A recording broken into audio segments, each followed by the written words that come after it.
Welcome back, dear friends. Today we continue our reading of Srimad Bhagavatam Mahapurana,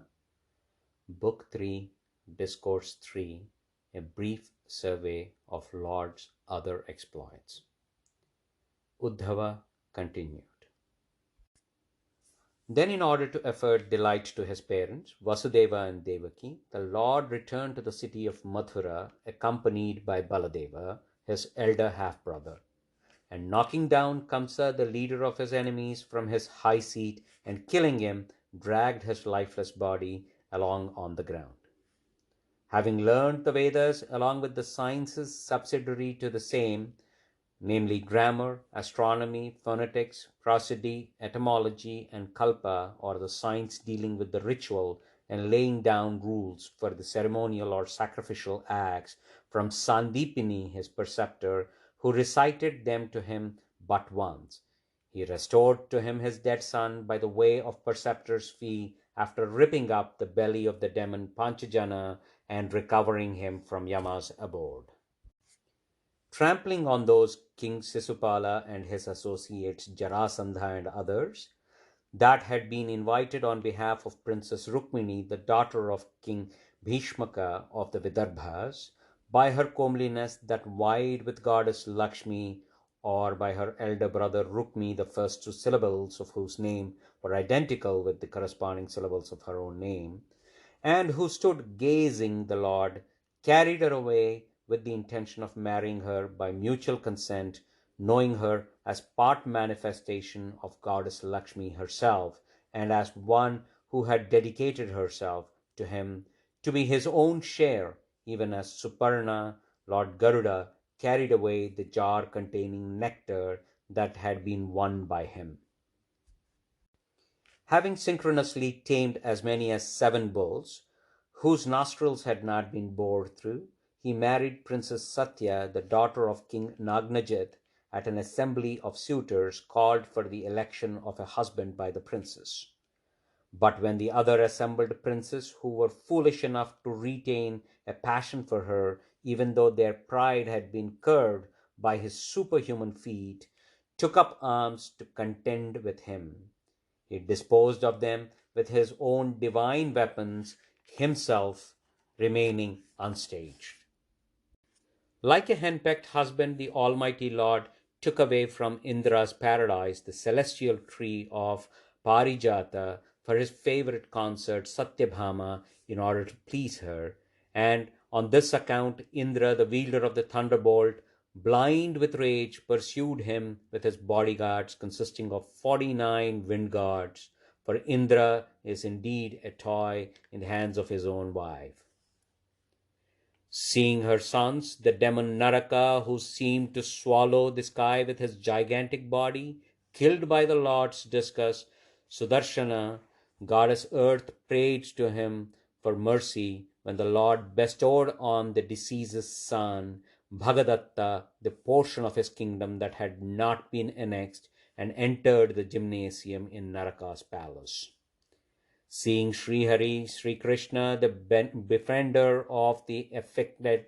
the princes, numbering not less than 16,000, that had been kidnapped and imprisoned there by Naraka, the son of goddess Earth, sprang on their feet and at once accepted him as their husband through the glances that betrayed their excessive joy, bashfulness, and love.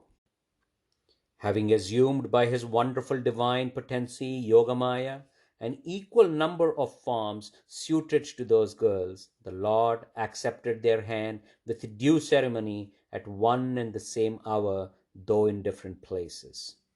In order to extend the sphere of his Leela or playful activity, he begot 10 sons through each of them, sons that were his own images in every respect. When Kalayavana, Jarasandha, the king of Magadha, Salva, and others besieged the city of Mathura with their armies, he took the initiative himself and had them killed by his people, Muchukunda, Bhima, and others, lending to them his own divine powers. Of the demons, Sambara, Bana, Mura, and Balava, Dvivida, the monkey chiefs, and other warriors like Dantavaktra. Some he disposed of himself, while others he caused to be dispatched by Balarama, Pradyumna, and so on. Thereafter, he brought about the destruction of monarchs who had joined the sides of your nephews, the sons of Dhritarashtra and Pandu, and who made the entire globe rock as they marched to Kurukshetra, the scene of Mahabharata war, with their armies. Nay, he did not rejoice, was not satisfied, even when he saw Suyodhana and euphemism of Duryodhana with his satellites lying prostrate on the battlefield, his thighs broken by a blow from Bhima's mace. Suyodhana, who had lost his fortune as well as his life as an outcome of the wicked counsel of Karna, Dushyasana, his younger brother, and Shakuni, the son of Subala. He said to himself,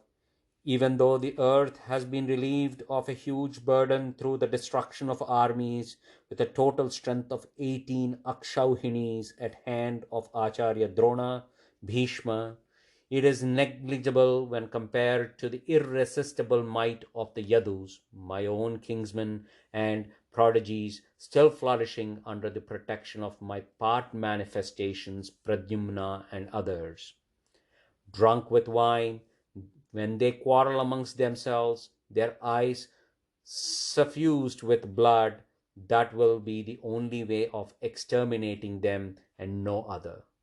As a matter of fact, they will disappear as soon as I get ready to depart for my eternal abode. Note, one Akshauhini consists of 21,870 elephants, an equal number of chariots, 65,610 horses, and 109,350 foot soldiers. Thus, Mahabharata war alone involved the destruction of 393,660 elephants, the same number of chariots, 1,180,980 horses, and 1,968,300 foot soldiers. Pondering thus, the Lord securely placed King Yudhishthira, the son of Dharma, on his ancestral throne and brought delight to his near and dear ones by showing them the way of the righteous by his own example. The seed of Puru's line that was duly planted in the shape of Parikshit in the womb of Uttara by Abhimanyu, Arjuna's son, through Subhadra, Sri Krishna's own sister, and was later torn up by the missile Brahmastra, discharged by Ashwadthama, the son of Drona, was eventually preserved by the Lord. That Almighty Lord persuaded Yudhishthira to perform no less than 3 Ashwamedhas or horse sacrifices, and the emperor too, devoted as he was to Sri Krishna, led a happy life protecting the earth with the help of his younger brothers Bhima and others. The Lord, as well, who is the soul of the universe, enjoyed the pleasures of life at Dwaraka, keeping to the path chalked out by the Vedas and the Smritis, and remaining unattached to those pleasures in conformity with the spirit of Sankhya Yoga, according to which it is matter in the form of a senses that reacts to matter in the form of their objects, the spirit ever remaining aloof as a witness. Delighting this, as well as other world heavens and the Yadus in particular, by his endearing smiles and loving glances, his words sweet as nectar, his irreproachable conduct, and his person, which was the abode of all charm and splendor, he revelled by night with his concerts, affording them the pleasure of his company and showing them momentary affection. As he thus enjoyed the life for many years, he felt an aversion for the performance of religious duties binding on a householder and conducive to the pleasures of senses. What men then, who in the power of providence and who seeks to please Sri Krishna, the master of yogas, through the practice of devotion, would set his heart on the pleasures of senses, which are in the gift of the providence. Once, when the youths of Yadus and Bhojas were playing in the city of Dwaraka, they offended some sages who, in their turn, pronounced a curse on the boys, knowing they did the intention of the Lord, who was bent upon the destruction of Yadus. Some months after that incident, the Vrishnis, the Bhojas, the Andhakas, and others drove in their chariots to Prabhasa, a sacred spot on the seaside, with great joy, deluded as they were by the will of Sri Krishna. Having bathed there and propitiated the mains, the gods, the rishis, by offering them handfuls of water taken from that place, they gifted cows possessing many good qualities to the Brahmanas.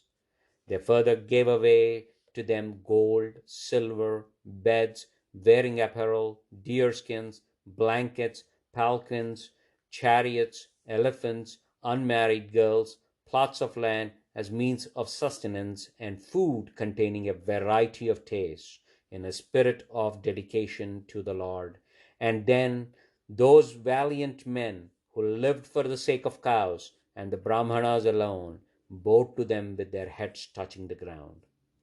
Thus ends the third discourse in Book 3, consisting of a dialogue between Vidura and Uddhava of the great and glorious Bhagavata Purana, otherwise known as Paramahamsa Samhita. Thank you.